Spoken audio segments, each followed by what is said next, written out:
Well, for me, I think the past 3 years has been a learning curve for us.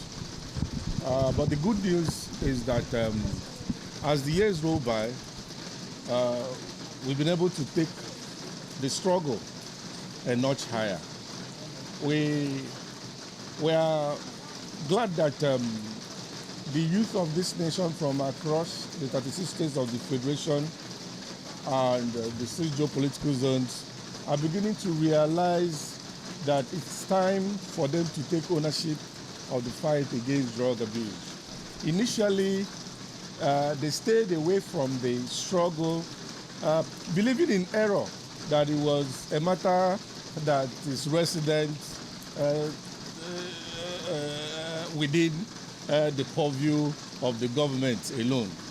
But given the havoc the scourge of drug abuse has wreaked on our collective well-being, especially as regards instability, insecurity in this country, and violent crimes of all shades, it's beginning to dawn on them that there is need for them to take ownership of the fight against drug abuse, run with it, and ensure that they redeem their future. Because looking at it, you would find that what is really at stake in all of this whole thing going on in this country is majorly the future of the Nigerian youth. There is no gainsaying that the bodies statutorily charged with responsibility of doing this struggle or doing this fight are overwhelmed.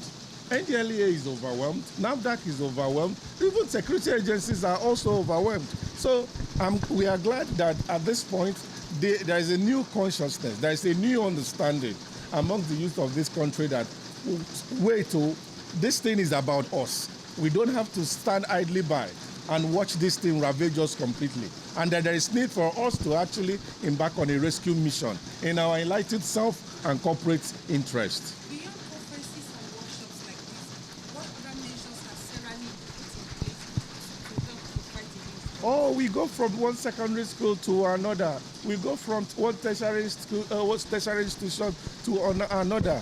Also giving them moral instructions, giving them lectures on good citizenship with particular emphasis on why they should stay away from drugs. We do counseling too, free counseling sessions for young people who are either in their formative years, secondary, primary school, or those of them who are in their secondary school, and those of them who are in the tertiary institutions.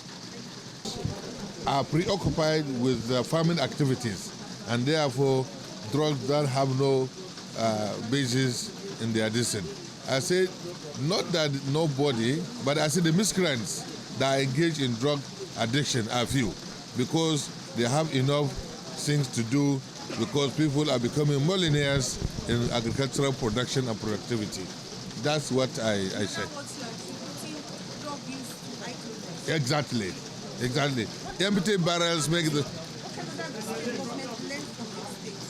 You say? What can other state governments learn from your state? Yeah, other state governments can learn that you have to preoccupy the youth on productive means.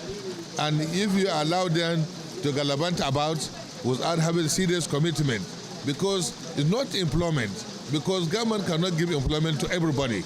But this agriculture is employment for everybody. And luckily enough, from time immemorial, everybody in Kebbi State is a farmer. From the basic village person to the governor and to the commissioners and ministers. Everybody has farms. Check anybody in Kebbi State, he is farming, he's a farmer, and he's proud to be a farmer. Yeah.